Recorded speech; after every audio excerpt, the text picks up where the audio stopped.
let's talk about another guy here that is new to the Giants this offseason, and that's defensive coordinator Shane Bowen. And we got to find out more about this new defense. They showed a clip of the show already. If you guys haven't watched it yet, I know the Giants put it on all their social media where they talked about Shane Bowen's defense, and Bowen was introduced by Joe Shane and said, "Hey, listen, we're going to talk about bring Shane Bowen up here. He's going to talk about his new defense. We need you guys familiar with what he's looking for, what the terminology is in his defense, that kind of stuff." And he came up there and started mentioning it. And if you're like me and you're a crazy fanatic, you may have screenshotted the whiteboard because I did. And you got to see some of the terminology and stuff like that he had for this defense. And I do think it's going to be much more of a traditional 3-4/4-3 than people think. I think you'll see 4 down at times, and I think it's going to be because if you do that, you're closer to the quarterback. This is going to be a don't blitz like crazy, throw really strong pass rush at these guys, and make it where the secondary keeps it pretty, guarded up at that point. So those guys have a chance to get home to the quarterback.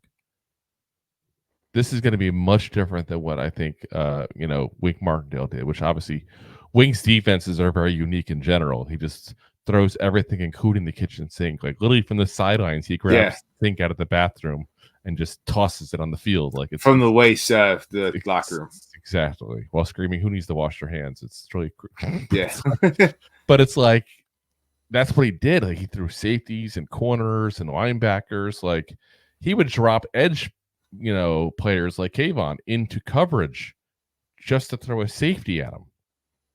Shane's not going to do that. Shane Bowen's going to run much more of a traditional defense at that point. And I think that the players are going to like it more because the secondary is going to have more help. The edge rushers can do what they want to do, is pin their ears back and go after the damn quarterback. Dexter Lawrence is going to get more help as well because, we talk about all the time about how like Dexter Lawrence helps, gets the pressure up the middle. The quarterback has to leave the pocket because Dexter Lawrence is coming, which is not wrong. But there's also a sense of if Dexter Lawrence is coming up the middle and Burns and Thibodeau are coming from the edges and they work well together, and they might not have a place to go. And that's, I think, what the hope of this defense is going to be, is to let 100%. Those guys go ahead and pin their ears back, force this guy to stay in the pocket, have enough guys in coverage that he has trouble finding someone to throw to, and eventually gets brought down to the ground. That's what the plan's going to be, it seems like, much more than, this trickery and throwing crazy stuff at, and everybody's in press man and all this kind of stuff. I'm all for it. We saw last year, towards the end of the season, when Wink kind of got forced into doing more, zone coverage. Deonte Banks looks so much better. It's not even funny.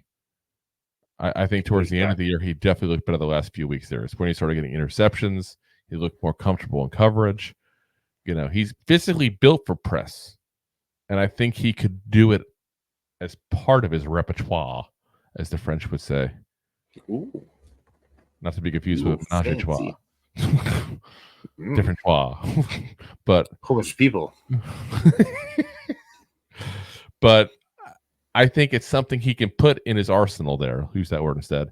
But it's something he doesn't want to do and isn't necessarily the guy to do every single play like Wink wanted. So I think this is going to help him, and helping the secondary is going to be key because we talked about it before. There's so many young guys. This is going to be a defense, I think, that's going to help these guys develop. And that's not the kick Wink on the way out. We already did that enough at this point. I just think that Shane Bowen is going to have that kind of defense there. I want to see more about not just the defense. I want to see about the interview process. I want to hear from them what impressed them about Shane Bowen in this interview process. I'd be kind of curious to see if they go over what set him apart from guys like Jerome Henderson, who obviously still is on our team there as the passing game coordinator for the defense. I think is the title he has now, along with being the secondary coach, as he also got a promotion and I'm sure a little pay bump.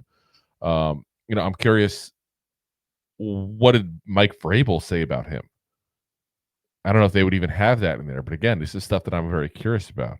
I want to be a fly in the wall for the whole off season, not just for the 6 episodes you're going to show us. Yeah. Like, I really want to hear more. I find this stuff interesting to kind of go behind the scenes like that. I'd love if the Giants like taped everything and 5 years down the road just released everything when it no longer mattered. Like, that'd be amazing. I'd watch that show all day long.